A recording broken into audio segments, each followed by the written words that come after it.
नमस्कार, मैं तरुण सत्संगी आपका स्वागत करता हूं द तरुण सत्संगी शो के अंदर।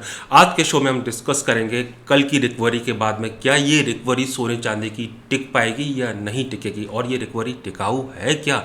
साथ ही साथ अभी यूएस और ईरान पीस डील पर क्या डेवलपमेंट है, क्या ट्रम्प साहब का स्क्रू थोड़ा ठीक हुआ या नहीं, हम उस पर भी चर्चा करेंगे। ऑयल मार्केट कैसा लगता है, interest rate hike possibilities, bond yield में राइज, डॉलर इंडेक्स में राइज का क्या सीरियसली इंपैक्ट पड़ेगा गोल्ड सिल्वर पर, ये हमारा चर्चा का मुद्दा रहेगा।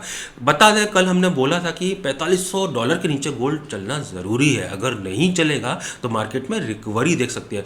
$4500 के नीचे गए, 4480 का लो बनाया, उसके बाद में देखिए 4590 तक आए, हमारा रेजिस्टेंस फर्स्ट था 4600, आज वहीं से लौटकर प्राइस 4535 पे चल रहे हैं।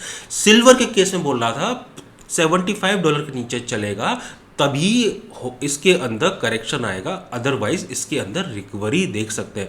$79 तक की हमने रिकवरी आते हुए देखी। सिल्वर के केस में ये भी हमने बोला है $75 के नीचे डेली बेसिस पे क्लोज होना ज़रूरी है। अगर ऐसा हुआ तभी सिल्वर का जो ट्रेंड है तेज़ी का, वो साइडवेज या शॉर्ट टर्म वीक में कन्वर्ट होगा। ऐसा कल हुआ नहीं। इंडियन मार्केट में हमने बोला था कि जब तक सोना 1,52,000 के नीचे क्लोज नहीं देगा, ट्रेंड रिवर्सल नहीं है। और मार्केट देखिए 1,58,59,000 से रिकवर हुआ, 1,61,000 तक आया। चांदी में बोला था 2,62,000 के नीचे डेली बेसिस पे क्लोज देगा, तभी मार्केट के अंदर ट्रेंड रिवर्सल 2,65,000 आई। वहाँ से चांदी हमारा रेजिस्टेंस था 2,79,000, उसके आसपास तक गई, और अभी तो प्रॉफिट बुकिंग के चलते डाउन है।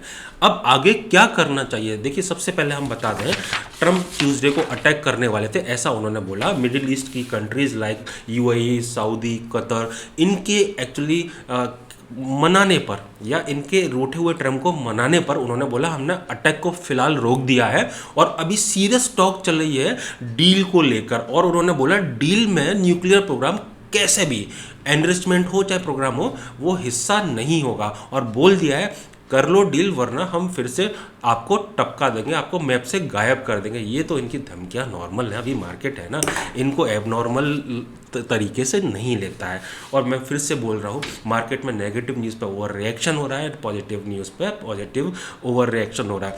जब तक कि वॉर टाइम के लो नहीं कटते सोने चांदी के अंदर जो बने थे, या रिकॉर्ड हाई नहीं कटते, क्रिस क्रॉस कंटिन्यू रहेगा। अब आगे क्या होगा वो समझ लेते हैं। आज की डेट में जब तक 4480 के नीचे सोना नहीं है, 4510 से लेकर 4490 से बाइंग देखने को मिल सकती है, और 4580 से लेकर 4600 के लिए 4600 काफ़ी अच्छा सपोर्ट है। उसके ऊपर चलेगा तो 4640, 4660 तक प्राइस आ सकते हैं, जो कि हमने कल भी बताया था। इनके ऊपर क्या पॉसिबिलिटीज़ होगी, पहले ये प्राइस आ जाए, उसके बाद में बात कर लेंगे। बात करते हैं हम सिल्वर की। $73.50 कल का लो, उसके नीचे नहीं चलता, दोबारा से 79, उसके बाद में 81, $83 आने की कोशिश करेगा।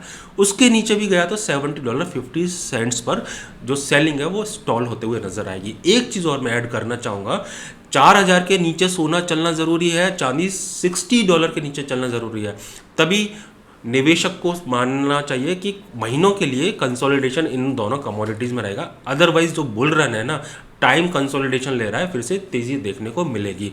बहरहाल तो इंडियन मार्केट की बात कर लेते हैं। फिर से कहूँगा 1,52,000 के नीचे जब तक सोना नहीं है, ट्रेंड रिवर्सल नहीं है, 1,55,500 से लेकर 1,58,000 का रेंज है, यहाँ प्राइस हो सकता है बेस बनाते हुए नजर आए, और फिर से 1,61,000, 1,63,000, 1,65,000 तक आते हुए नजर आए।